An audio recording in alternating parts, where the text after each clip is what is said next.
All right. Thank you.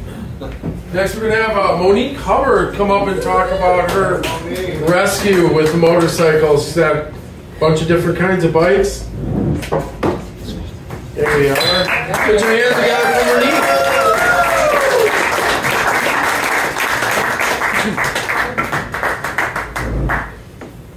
Hi, I'm Monique.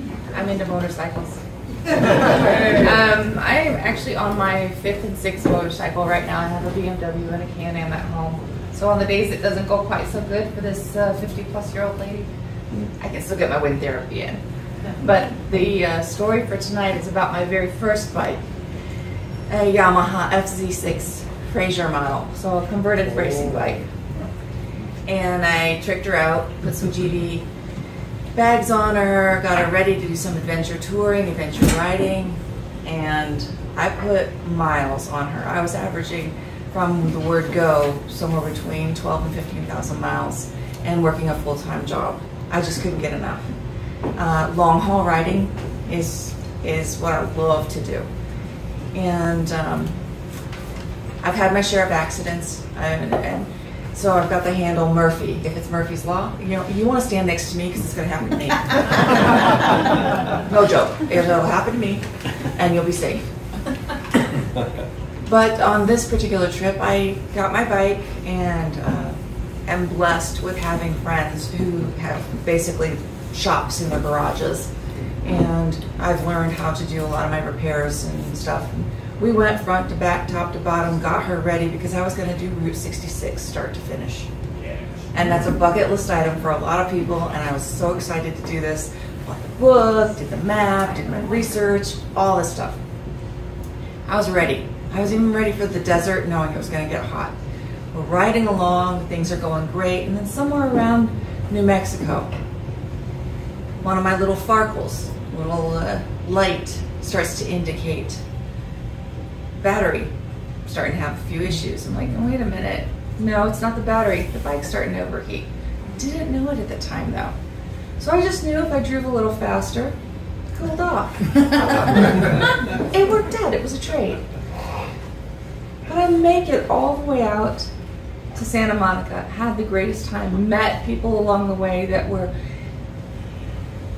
The best way you can put it is you meet other riders who maybe not be riding that day, but in the middle of Texas, stopping at Adrian, the midway point, for a piece of pie, and the guy there just so happens to know the back way in to avoid all the LA traffic because he's a motorcyclist. I mean, you just meet angels on these road trips that just give you nuggets and nuggets of information that you just fall in love with. Get to Santa Monica. I'm all excited. I know that I've got to make it all the way back out. I'm going to ride back home, but this time instead of doing Route 66, my route is going to go through Vegas, through a lot of the national parks, Bryce Canyon. I actually had a cabin on the rim of the north rim of the Grand Canyon. Woo, Grand Canyon. Nice. Yeah, you got to book early for that, by the way.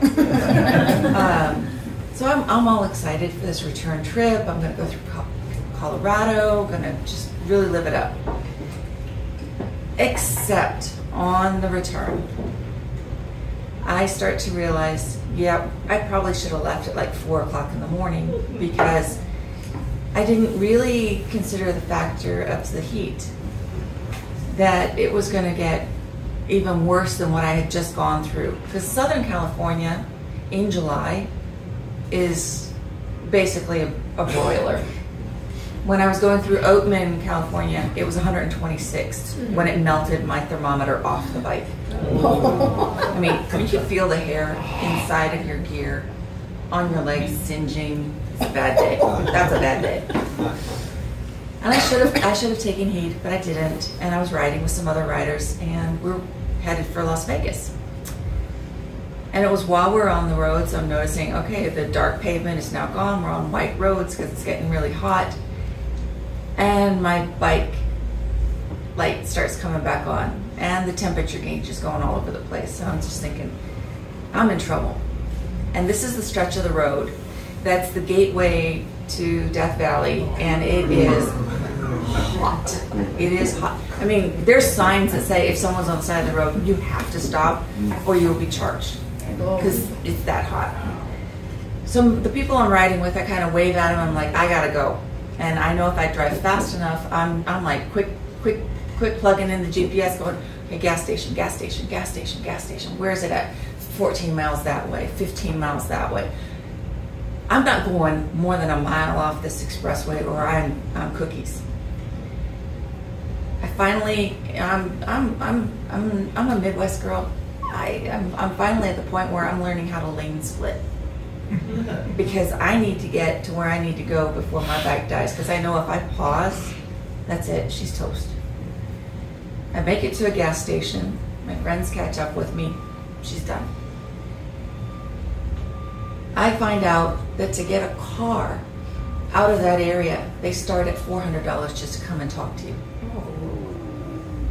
The guy cut me a deal, and he towed me over about 200 miles for $400. We went through Baker, California. By the way, Baker, if you're going to do it in the spring, fabulous.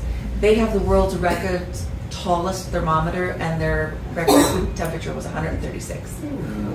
But the thermometer stands about 2 stories tall. It was 118 that day. So no wonder my bike overheated. I get to Vegas. I am exhausted.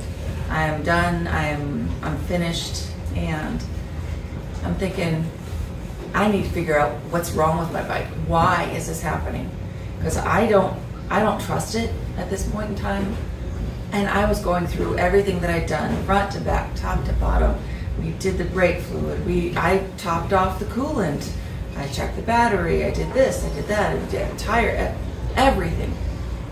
The one thing we didn't replace, and I find this out later, that little cable from your coolant to your bike, yeah, that ages and that has to get replaced too. Otherwise, it starts to go oblong and compress, and you don't get coolant to your bike anymore.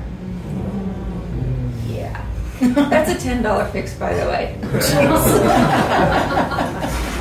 Who knows? Anyway, so I'm sitting there in Vegas going, I've been stranded in places before, but they were like in Australia and other places, and you figure it out. I'm like, I've never been stranded on a bike before. First person I call, and he happens to be here tonight, Mike, my friend Mike. He runs a challenge ride and a bunch of other things. And I'm like, I know. I've got my Rolodex, I got my phone, and I start thinking, well, who's connected? Because I know I'm going to need to rent a car and a trailer or a truck or something. I've got to get my bike back because I'm not going to ride her if I don't know what's going on. I find out later what it was, but I didn't know at the time. And I'm not going to take her apart in a parking lot where it's 118 degrees. So I'm like, okay, Mike, get on the phone with him. I said, okay, I'm stuck. I need help. This is the situation. It's hot. I don't know what's going on. He's like, I got a guy. Mike's always got a guy. He always got a guy. So call my good friend the captain. You did. And I called this guy the captain. He's connected with Penske. Turns out, if you're ever stranded, you can get Penske one-way trucks, because especially out of big areas like Vegas and other places, pretty cheap because they need to get back here to the Midwest. So I'm driving around, getting all my stuff. Load the bike up, go to load the bike up. First guy to help me says he knows how to load bikes. My $10 fix turned into a $1,000 repair. Oh. Windshield was gone, clutch lever was gone. Yeah. So I'm like, okay, we're rolling with it at this point in time. I get into my little Penske truck, and that truck is my bitch. It's a 16-footer, and I took hairpin curves around the Grand Canyon like I was a pro, and people were asking me where I was catering. I could drive that thing all day long. I was following 3 other riders, and I was basically the sport vehicle behind them. Their trip, I will tell you, they got over 8,000 pictures of me just snapping pictures and just holding the camera up and snapping pictures. God bless digital. I don't have to pay for this. It's awesome. I'm good. We're trucking along. We do Bryce Canyon. We do Escalante Steps, Coral Reef, all these places. Page, Arizona. We get to Colorado, where I split off from everybody. I'm at Ogallala. just before Ogallala. I love Lonesome Dove, and Ogallala was one of those places in the story that I wanted to see. It's cattle country. You got semis coming at you one way, you're riding with semis the other direction. But it was also construction season, so they had it down to 2 lanes with those stupid orange sticks in the middle, right? Thank God my vehicle, my bike, had her issues. Had I been riding that day in that place, I would have been decapitated. A semi headed westbound when I'm heading eastbound, blew a tire. It hit the driver's side door, left rubber streaks all the way down that 16-footer, blew out the window like a shotgun blast, and I'd have been hit by the tire. Wow. There is no doubt in my mind I wouldn't be here today. So I had glass everywhere. I am holding that thing on the road, trying to make sure that I am, not losing it. I pull off at the first exit. I call Penske. Okay, you're in Ogallala, western side of the state, right by Colorado. Where's the first service shop? 434 miles away in Omaha. Okay, great. Well, it's late. I'm going to get a room. I'm going to sleep. TA truck stops. If you ever need help, they are awesome. I will tell you, the people there were freaking phenomenal. I actually wrote, and I don't do that very often, I wrote a thank you letter with their names because they were so good to me. I'm riding over the next morning to try and get gas and get going. There's a hailstorm coming. I gotta cut the plastic out because in a big truck, all you gotta use your side mirrors. You can't use the back, you got side mirrors. Now here I am, driving along in a hailstorm. I've got a governor on this truck. I put my rain gear on, my helmet on, my gloves on. You guys know what Hillbilly GPS is? You break out your grease pencil and you write on your windshield. Because I'm thinking my electronics are going to get shorted out, so I'm like, okay, I'll write it up here shorthand, and then I'll be able to get to the station. Yeah, I had one gas stop between where I started and where I needed to be. I get spotted by an off-duty Nebraska state trooper. You guessed it, you're there. I got reported for a person in what looked like a hazmat-looking suit, with breathing apparatus, in what appeared to be a stolen vehicle because it had a broken window, with Arabic-looking writing on the windshield. You got it. I am about 20 miles outside of Omaha. I'm feeling good about getting to my destination again. Just like when I had the tire blowout on me, I'm singing along and everything, and the next thing I know, I've got sirens and lights and everything coming up behind me. And I'm like, I know I'm not speeding. I pull over. I'm like, okay, great. Get out of the vehicle. Walk backwards to the end of the vehicle. Okay, I'm taking my gloves off. I'm putting my gloves over here. I'm taking my helmet off. Look, I'm a girl. Don't shoot me. I'm thinking, that's it, right? Meanwhile, this truck, I said it. It's been my bitch. I've been getting out of this thing for a couple of days now, no problem. What happens? I hit the bottom step, I stumble, I go into the oncoming traffic lane, and I get, don't run! Okay, I'm not. I back walk it to the back of the vehicle, I stand there in my orange rain suit, which when you don't have your rain gear on underneath it, it looks like you're wearing your dad's clothes when you're 7 years old. So I'm standing there and I got, helmet hair, and I'm just like, whatever. Meanwhile, I forgot I had my earplugs in. This gorgeous, young state trooper who looked like he had his uniform painted on him. Chiseled face comes walking up to me and goes, "You're not a terrorist." I look at him and go, "What the fuck?" He's like, "Excuse me?" I'm like, oh, here. What did you say? He's like, "You're not a terrorist. You're wearing Harley gear." I'm like, what?